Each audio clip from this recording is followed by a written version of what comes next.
Our episode begins in the planning room, where the tone is deadly serious. Arthur Pencilgon lays out the impossible parameters for their next target, one of the 7 colossi, the unique monster known as Wezaemon the Tombguard. She reveals that defeating him isn't about brute force, but navigating specific survival conditions. She hypothesizes that Wezaemon is a special victory condition boss, meaning they have to survive time limits or specific phases rather than just draining a health bar. To make this possible, Pencilgon has emptied the market, securing resurrection items, sacred beads of revival, and elixirs of life. This gives the party a collective pool of 27 lives. If they burn through those before the fight ends, it's game over. The battle begins under a moonlit sky. The strategy is simple. Sunraku takes the aggro as the main tank, while Pencilgon and Oikazzo, or Katzo, manage resurrection and support. Immediately, Wezaemon proves why he is a unique monster. In the blink of an eye, Sunraku is sliced in half, an instant one-hit kill. Oikazzo immediately revives him.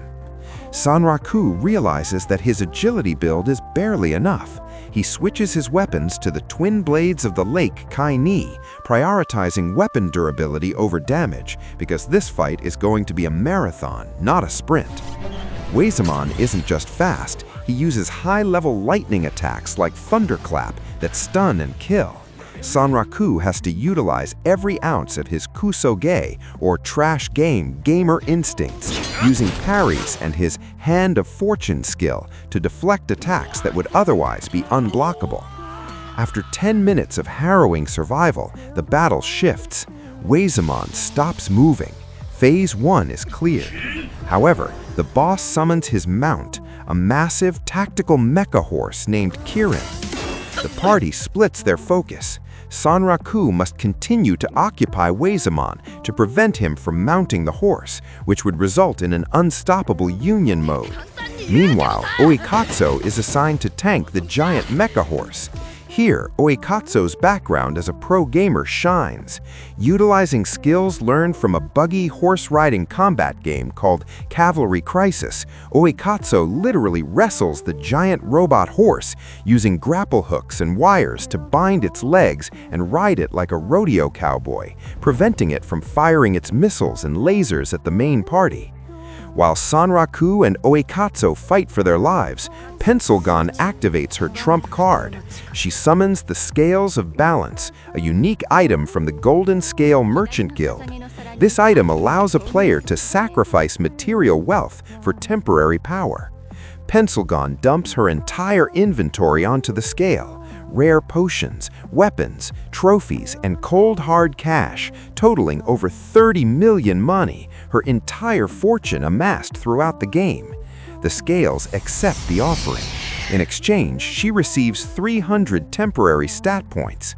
Instead of buffing herself, she dumps the points into Sunraku, specifically targeting his luck stat, which skyrockets to over 1,200.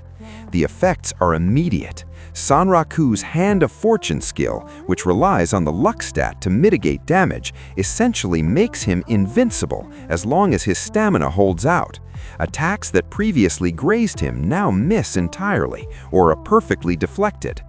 Simultaneously, Pencilgon observes Wezaemon's behavior. She realizes that despite his robotic armor, he isn't a machine, he is a living corpse. He is an undead monster. She hurls a vial of high-grade holy water, crafted by a saint, directly at him.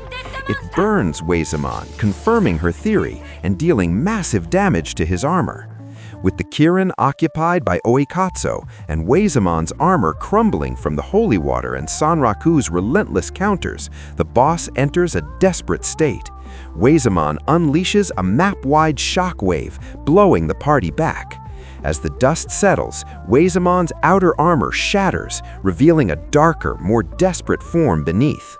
The 10-minute timer for Phase 2 has elapsed. The party has survived the tactical horse and the undead samurai, but Wezaemon is far from defeated.